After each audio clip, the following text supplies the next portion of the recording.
Okay, so once again, welcome everyone to the Wild Season podcast. Thanks for bearing with us while we figured out these technical mishaps. Yes, thank you. Okay, so I guess the first place is to start. We have a little bit of news for you guys. We mentioned it last week. We kinda got it working. I'm gonna give a quick demo now. But it's basically we decided to start doing We Play since we're researching a bunch of games for Wild Season to make sure we make it better. And we were able to get, where'd it go? We were able to get Harvest Moon working, and we got Harvest Moon 64 and Back to Nature working. So as you guys can see here, the podcast, the stream is running with the game. Or it should be. There we go. There we are. Yep. So we're hoping to start this next week. Yes, we want to do it. We're kind of thinking Tuesdays Central Time in the U.S. at 9 p.m. and that would be 9 a.m. in the 10 a.m. in the Philippines, I believe. Yeah. So you guys can watch it at night. I'm just trying to see where I can lower the volume on this. So yeah, we hope those are good times for everyone. It seems like it is for Radical Thoughts, which is great. But we want to do Back to Nature, maybe 64 if we can get to it. And we also really want to do some of Persona 4. That's been one of my major inspirations when it comes to writing the story and how the characters interact with the player. So even going through some of the beginning of that would be really great. Yeah, and a lot of you guys recommended it to me in the forums, in the Kickstarter chat. So I picked it up yesterday, day before yesterday, and I started playing it. And there's definitely a lot of things that we can learn from Persona to introduce into the game. So we're quite excited about that. What do you guys think about the Let's Play? Well, I know for Radical Software said that it was a good time for them, but well, we're probably going to start with either Harvest Moon 64 or we will start with Back to Nature. And then after that, we'll do Persona 4. Yeah, we gotta get Persona 4 working because I think we kind of want to do Golden. Yeah, and that's on the Vita, so we got to figure out how to stream that. Yeah, we're trying to see if we can get a Black Magic box and then stream through a PS Vita TV, but that will still take some time to figure out and troubleshoot. So in the meantime, using an emulator is the easiest way to go. Okay, great. So we'll post an announcement for the time and date for that once we get it up and running, but it'll probably be next week, Tuesday night in the US, Wednesday morning here in Asia. Yay! Okay, so moving on. This week we're going to be introducing two new characters, Gavin and Catel. So I'm going to let Kelsey tell you about them.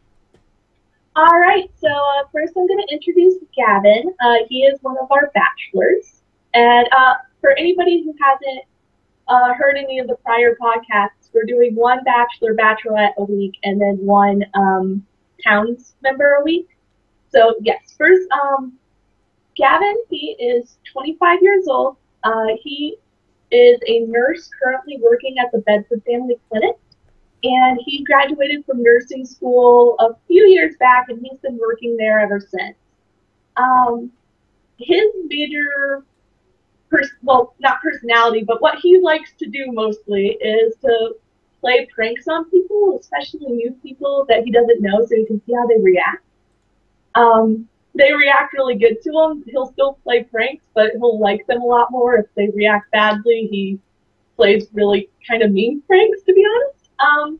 And his character arc really involves him trying to become more serious nurse after he finds out that he might not pass his nursing recertification exam.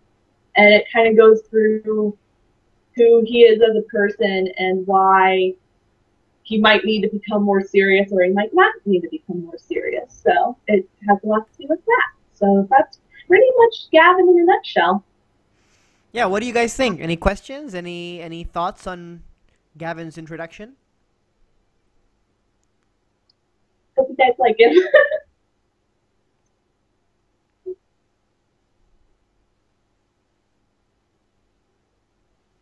Okay, so no comments. So I'm gonna go ahead and show you guys his house as well. We didn't see that in last week's podcast for the characters.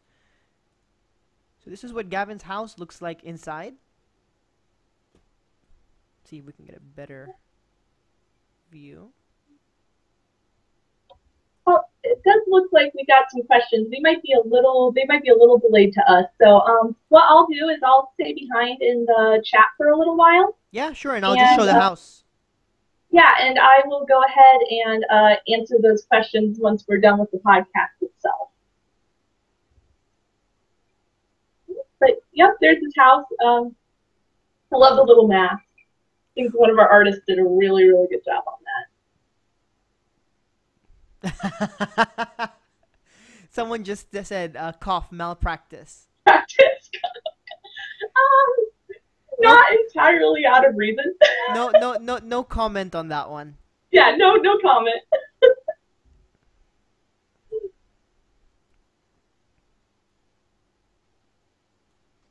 But yeah, that's a pretty good view of the inside of his house. Now, this is not final. This is still a work in progress. But I think it's working really good so far.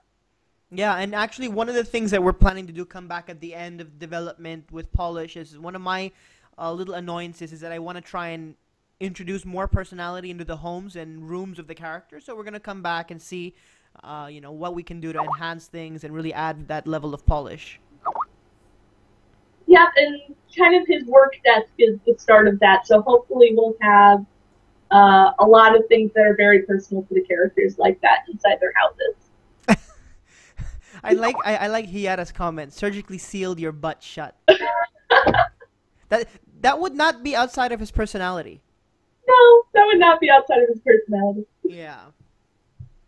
So you guys can see his desk is already littered with all sorts of pranks and stuff. Yeah, the mask is inspired by Courage the Cowardly Dog. Mm-hmm. As long as he doesn't charge an arm and a leg like Jones in Rune Factory 4, that's hilarious. Oh, he does. Jones totally charges that much. No, we promise. At least on my end, they won't charge that much. It's actually ridiculous in that game. Okay, so I think we can move on to Catel. We'll come back later and answer that one question about how he interacts with the PC at the end of the podcast. So, Kelsey, make a note of that. Okay, sure will. Okay, so let's move on to Catel. So Catel's one of my favorite new characters that we introduced towards the end of conceptualization. Let's start with her chibi. Ooh. Yeah, I really like Catel because I actually came onto the team after the Kickstarter was funded. So she was one of the only characters that, like, physically I was able to design from the ground up as well. So a little bit about her. She is 30, which she looks very young for her age, but she is in fact 30. She is a traveling librarian that comes to Bedford Valley well after the player does. And her caravan with her books breaks down in the town, but for several reasons she decides to stay in town even though her caravan gets fixed very quickly. And as the player gets to know her, Catel really needs to come to terms with why she started traveling in the first place and what it means now that she has stopped. And as the player gets to know her more, he'll figure out why that is. But yep, there's final art for her. She's actually one of my favorite final arts. I think she looks wonderful. Yeah, I personally just like her because she's eccentric. Yeah, she's very eccentric. Yeah, I always like eccentric people, characters, and stuff. But yeah, her caravan pretty much holds, it's an actual library, so it doesn't have, just one type of book. It'll have children's books, cult, anything and everything you can think of. How much we'll be able to dive into what those say, not really sure yet, but I'm hoping to have at least some excerpts that should be really fun. Yeah, so that's Catel in a nutshell. Yeah. And I believe we have a picture of the inside of the caravan. Are we going to show that? Yeah. So this is what the We don't caravan. have. Oh, sorry. Go on. Yeah. What were you saying? Oh, I was just saying we don't have the outside. Actually, we do. We do. I found it. Oh, oh, great. So the caravan gets parked in this part of the village. If you guys can see it here, it's the most colorful entrant in that area. But this is the area that's going to be south of your farm. I believe we call it the town outskirts. Yeah. Yep. And this picture is during fall. Well, an iteration of fall. We're making some changes, but you guys can see it's kind of grayish green. Color is starting to sort of fade. Winter's coming. Winter is coming. So yeah. So let's show you guys the inside. For some reason, Rick has wandered into this picture. We don't know why he's here. Rick wanders into everything. Probably annoyed for some reason. But yeah, if you guys have any questions about Catel, put those in the comment box, or the chat box as well, and I will get to those after the podcast.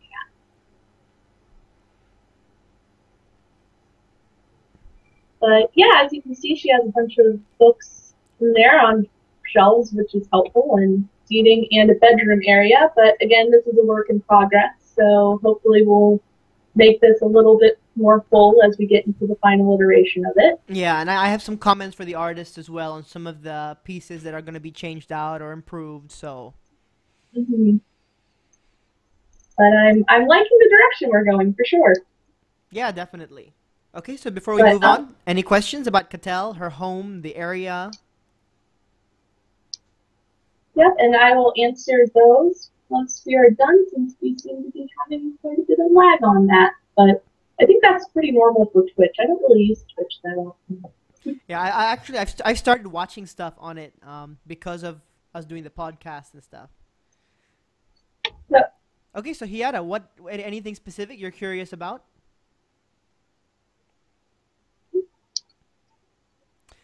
I know that is not her boyfriend. Rick, I don't really know why Rick is there. I think he just kind of wandered in, or he was the first. Yeah, no, I think our artist just picked a random NPC, plopped him on there for scaling purposes, and then he just kind of got stuck in the exported version.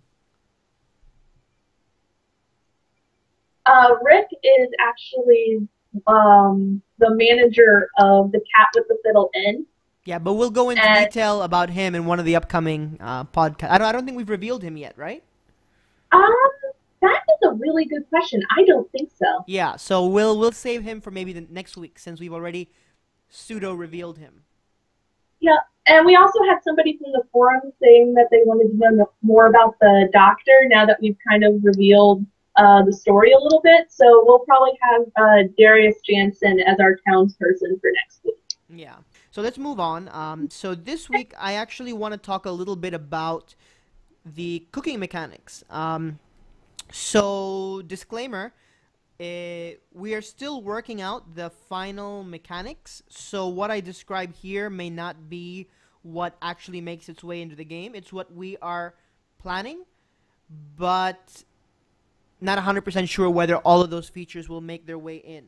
Actually, we have an important question. We have an important question that we want you guys to help us with regards to cooking. And one of our concerns is, do you guys prefer having all of the tools on the table and then selecting each tool individually to cook for that specific tool, just like in Rune Factory, or would you rather just walk into the kitchen, get a cooking UI, and then within the UI you select the tool, which is a little bit faster?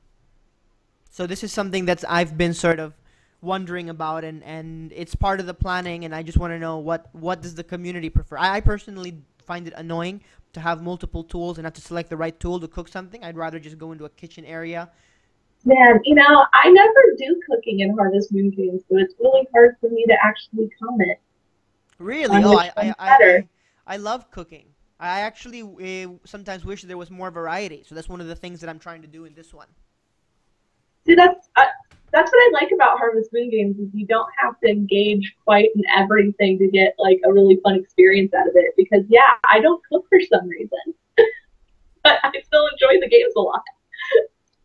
Okay, so everyone seems to be saying to do it how it's done in Friends of Mineral Town. So I will have to check it out. Oh, okay. Friends of Mineral Town is the Game Boy one, right? If I remember. It's the Game Boy Advance. It has it's pretty much back to nature in theory, but it does some improvements on it, and it also has this really cute sprite art. Yeah, I think that was our visual inspiration at the beginning. Friends of Mineral Town. And so yeah, we'll definitely look into that Okay, one. so I'll look into that one. Um, so regarding cooking, well, this again might change after I review the way it's done in Friends of Mineral Town, but the initial way of what we're thinking is there are several elements that get put into cooking. The elements that affect your output are the quality of your produce, the freshness, which I'll go into later, the actual ingredients themselves, the cooking skill or the level of cooking of your character, and then any seasonings that you use, which I think is a feature that's unique to what we're trying to do.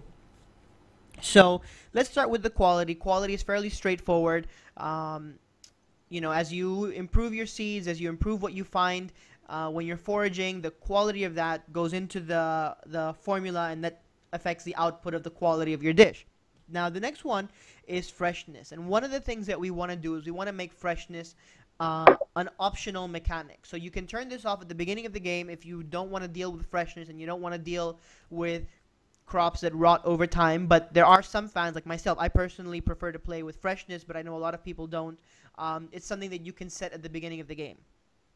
So if it is something that you set at the beginning of the game, the freshness of your produce will also affect the quality output.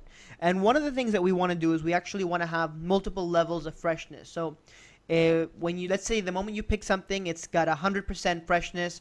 It drops over time. Once it drops below 80%, it goes into normal status. So from 100 to 80, it's considered fresh. 80 to about 40 will be normal. 40 to 20 will be considered stale, and 20 and less it will rot. So this is important because when you are cooking and you have, let's say, more than the majority of your ingredients are normal, the product that gets produced will have the normal status. If the majority of your produce is stale, then what you produce will have the stale status. Now, this gets a little complicated, so I'm trying to explain it in the best way that I can. Even though you produce something that is quote-unquote stale, it will have a freshness of 100. So it will last its full lifetime, but it will just be in stale status until it drops to below whatever the stale status is. I hope that makes sense. So that way it does last longer, even though it's considered stale. And this is important because what I want to do is when you give it to NPCs, or if you give it as a gift, or if you consume it, this status creates certain buffs, or it's something that's noticed by NPCs. An NPC will notice like, oh, wow, this is really freshly made. All the ingredients were freshly picked and it came out as fresh. And if you eat it, something that's fresh will give you better buffs than something that doesn't.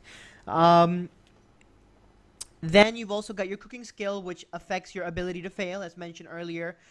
We do want you to have to fail. Some recipes will be harder than others. So if you don't have the skill to cook something, you will fail. And then finally, seasoning. So this is something that doesn't really affect the quality of the product, but again, it's something that NPCs will notice, or it will affect your buffs or your debuffs. So if an NPC likes cinnamon flavored stuff and you add cinnamon on everything, your NPC will notice that. But again, this is what we want in theory. The actual execution may not represent that 100%, but that's what we're aiming for with the cooking. So it seems like Hayata, I can't pronounce anything in my life, is talking about how, in banana bread that sometimes like that you need the bananas to be super ripe, and everyone's wondering to see if there's maybe nuances in the recipe so some things can be almost rotted and actually turn out better. Well, that's actually a very good comment. I would like to do that, but that will be something that maybe we add at the end. So the way we're trying to develop the cooking mechanic is we're trying to layer it with the base foundation of quality plus cooking skill plus ingredients. Then the next layer would be freshness, and the next layer would be seasoning. So I guess the next layer of that would be those little nuances.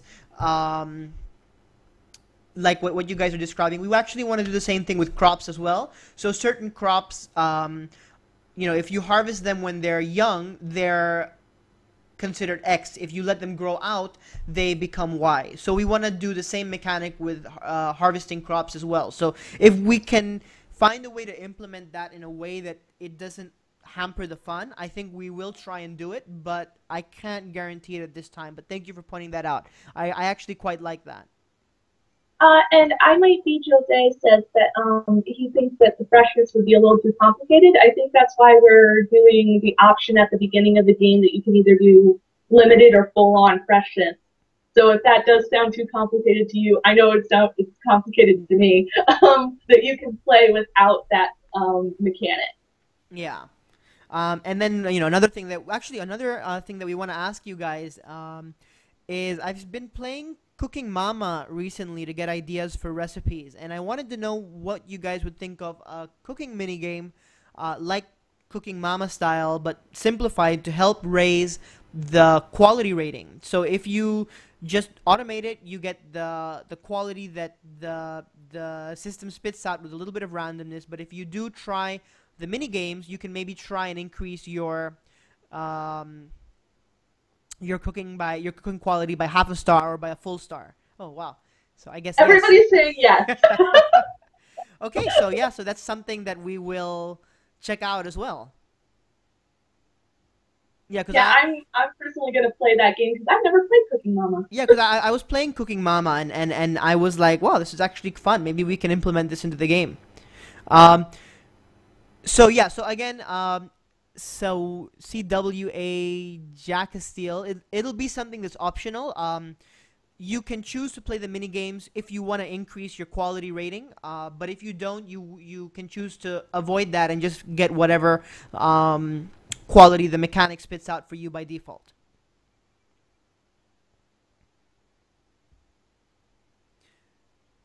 Okay, so it looks like that it's well responded. I also want to mention another thing. Again, this is something that we're putting as an optional component. Once we finish the cooking mechanic and we see how long it takes us, I actually want to have separate mechanics for making wine and alcohol.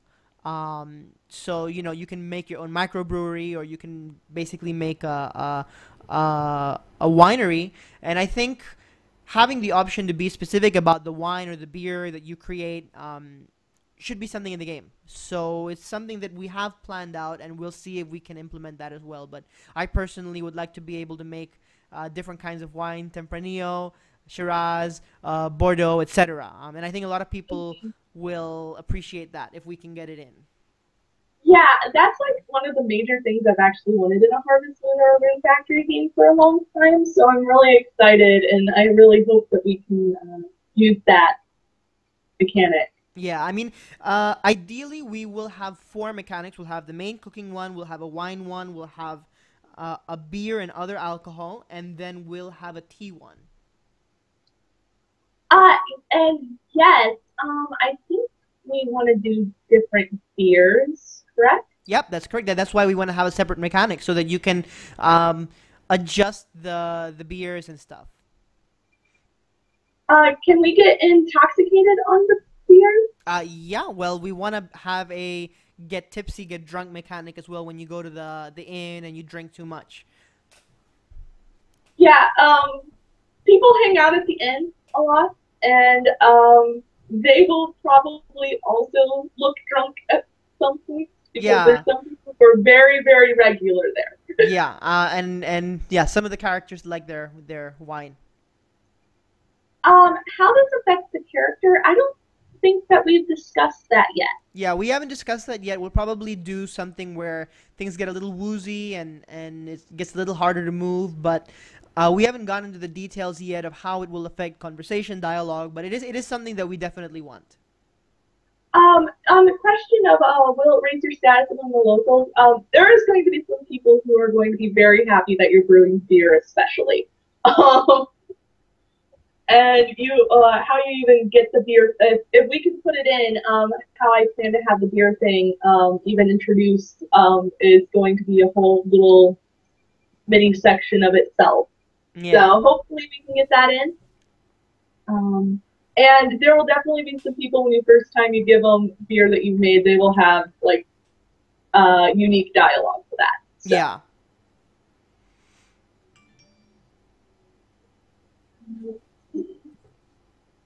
Let's see any other questions? Many scenes involving you being drunk. I would like to do that if possible. I am really focusing on main story, character events, and needed trigger scenes right now. But I am hoping to add a bunch of extra content if it is possible. Yeah. So right now we're focused on the main story. Once we've finished writing the script for that and we've started encoding it, Kelsey and I will start working on sort of all of the side stuff, the basically building up the world around the story. So there's other things to do, other conversations to have, like getting drunk and stuff. What about alcohol tolerance? I don't think we've thought of that at this point. And I don't think it will be something that we explore in this game. I don't think your alcohol tolerance will change. Simply because I don't think we just have the time or resources to do everything that we'd want to do. But it is something we can consider for a future game. Yeah, I think that once you get into tolerances and stuff like that, it will be much more RPG, which I think would be really cool. But yeah, that would be something really awesome to either put into a later iteration of this game or maybe a Fabled Wild Season 2 if that ever comes to pass. Yeah, because I mean we've gotten so many great ideas and so many great comments.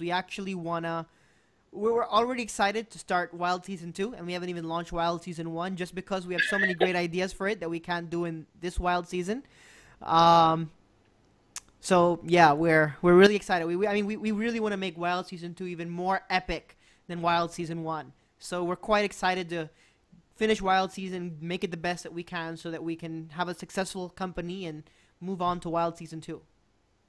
Yeah, right now we're just trying to do, Kickstarter money and, what money we can get. But once Wild Season's out and it's making and it's good and people love it, then Wild Season 2 is going to be really, really good.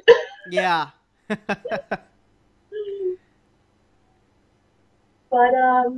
yeah, I think for food, that's about it, right?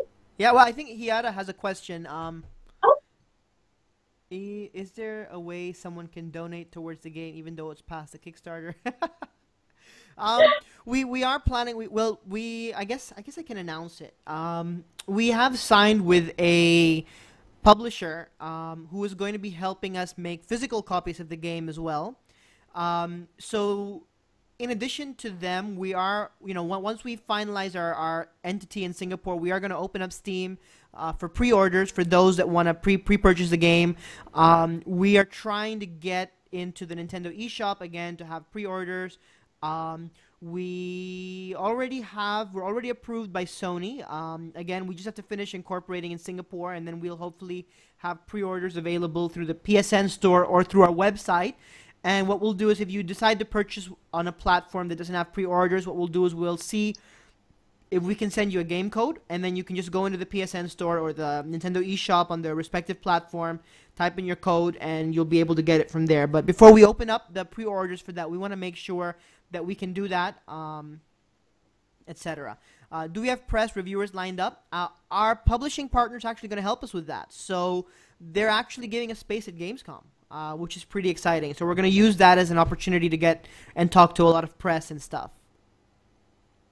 Yeah, and I think that once we get a little bit closer to the game's release, once we have like a really solid date and everything, I think that our lovely marketing people will get some press releases out, and you'll be seeing a lot more about Wild Season on gaming websites and stuff. Yeah, and I was actually able to meet the CEO of IGN Asia. So he's going to help us out as well in getting coverage in IGN when we're closer to launch. All right, so that's pretty much it for this week's podcast. Thanks so much, guys, and thanks for tuning in. Hopefully next week we will announce the time of this ahead of schedule now that we've worked out the kinks. We got both sides of the conversation working. Yes, Hopefully, I'll and have a webcam next week as well, and Kelsey as well, so you guys will actually be able to see us.